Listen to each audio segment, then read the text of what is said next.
This audio is brought to you by We Convo English. Find us on Facebook and Instagram at We Convo English. Hello guys, welcome to another episode of We Convo podcast. My name is Jan, and in this podcast I will be telling you about my 1 week trip to my motherland, the Gambia, which I went on with my friend Laura and her boyfriend Davide, who both come from the southern Italian region of Puglia. But first, a little info about the Gambia. It is a country situated on the west coast of Africa with a population of about 2.6 million people. The official language in the country is English because it was a former British colony, but there are about 9 other different local languages, out of which I actually speak one called Mandinka, and Ibenyadi means how are you in the Mandinka language. And fun fact, the Gambia is actually the smallest country on mainland Africa, and the country is also dubbed the Smiling Coast of Africa. And trust me guys, there couldn't have been a more befitting nickname to this amazing country. And so my friends and I met at the Terminal 1 of the Milan Malpensa airport. Funny thing is that was actually the first time I met Laura and Davide in real life. I had never seen them before in real life, and we always communicated on social media or through video calls.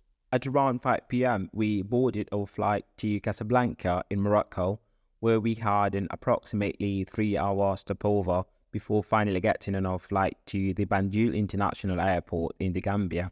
We arrived in the Gambia at around 2:15 a.m, which was 4:15 a.m. in Italy due to the time zone difference. At the airport, we had to pay about €19 to enter the country, so that was like an entry fee.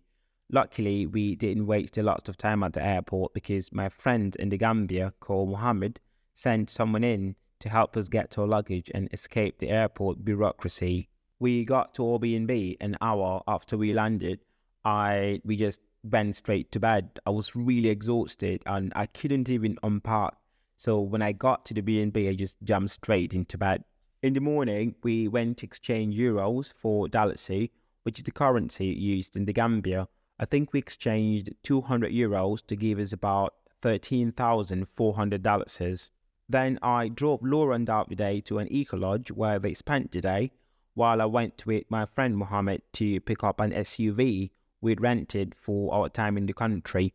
The next day, we went to see the crocodiles, monkeys and birds at the various animal sanctuaries in the city.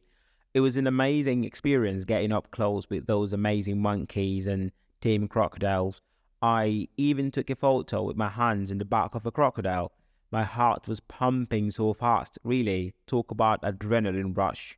Later that day, Laura and Davide got the opportunity to meet my family, and Laura particularly had fun talking to my grandmother.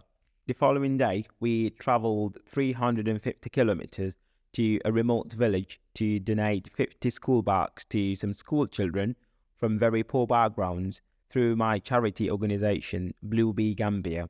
This was probably the best part of the trip for me. The children were very excited to see us, and the happiness and enthusiasm in their eyes was really, really beautiful.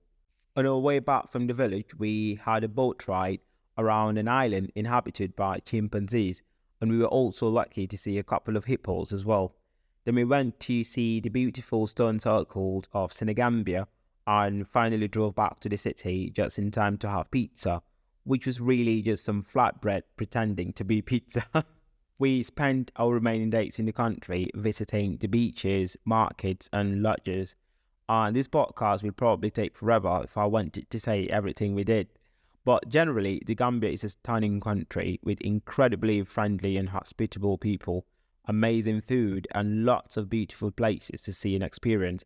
And if you ever wish to travel to an English-speaking African country, I definitely recommend the Gambia.